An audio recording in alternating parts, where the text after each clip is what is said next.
I I, Chandrapuram Ponnuswamy Radhakrishnan, do swear in the name of God do swear in the name of God that I will bear true faith and allegiance that I will bear true faith and allegiance to the Constitution of India to the Constitution of India as by law established, as by law established, and that I will faithfully discharge the duty and that I will faithfully discharge the duty upon which I am about to enter.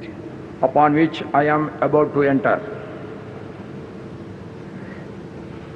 Congratulations.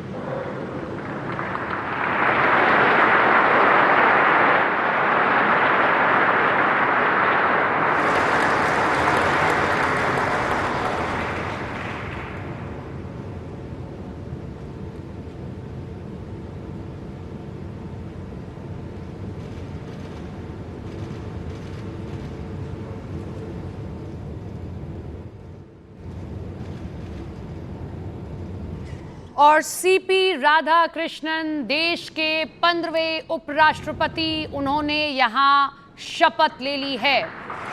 Rashtrapati Bhavan में ये समारोह दक्षिण भारत से आने वाले CP Radhakrishnan देश के उपराष्ट्रपति चंद्रपुरम पोन्नुस्वामी राधाकृष्णन, ये उनका पूरा नाम।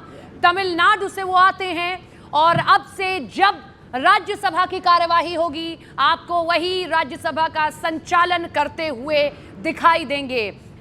जगदीप धनखड़ ने जब स्वास्थ्य का हवाला दिया, उन्होंने अपने पद से इस्तीफा दे दिया, उसके बाद चुनाव हुए और सीपी राधाकृष्णन ने आज के समारोह की कार्यवाही समाप्त की जाए, जो है यहां शपथ ली है।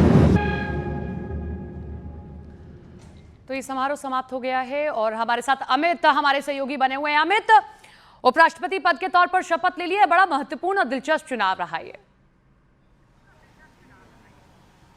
जी बिल्कुल, देखिए 15वें उपराष्ट्रपति पद के जो रूप में शपथ ली है सीपी राधाकृष्णन ने, और इसके बहुत बड़े मायने हैं। अगर 3-4 बड़ी बातें इस उपराष्ट्रपति पद के चुनाव की हम करें तो यह बेहद चर्चित उपराष्ट्रपति पद का चुनाव था।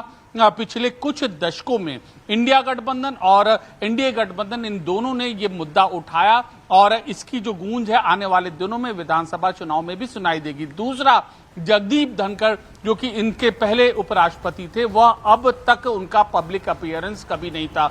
आज पहली बार इस शपथ ग्रहण समारोह में वह दिखे हैं, ये बहुत बड़ी बात है। तीसरा, सत्ता पक्ष और विपक्ष के लोग जो उपराष्ट्रपति पद के चुनाव के दौरान, प्रचार के दौरान वह आपस में तकरार करते हुए दिख रहे थे, आज भारतीय संवैधानिक परंपरा, भारतीय लोकतांत्रिक इतिहास की यह विरासत थी जो वह एक मंच पर दिखे। यही खूबसूरती है भारतीय लोकतंत्र की। अब जब 15वां उपराष्ट्रपति देश को मिल गया है तो देखिए एक ये बहुत बड़ा संयोग है भारत की व्यवस्था के लिए।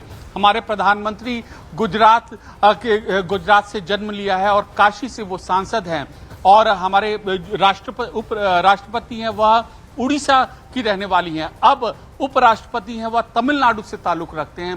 तो पूरे जो भारत के जो अलग अलग हिस्से हैं वहां से सर्वोच्च पद के जो लोग हैं वह काबिज हैं, और यह दिखाता है कि किस तरीके से भारत में चारों दिशाओं के लोगों को कैसे प्राथमिकता दी जाती है। एक भारत श्रेष्ठ भारत की जो कल्पना है, कमोवेश इससे खूबसूरत तस्वीर कम ही देखने को मिलती है कि एक साथ अब भारत के चारों कोनों से सर्वोच्च पद पर काबिज, संवैधानिक पदों पर काबिज जो लोग हैं वह आते हैं।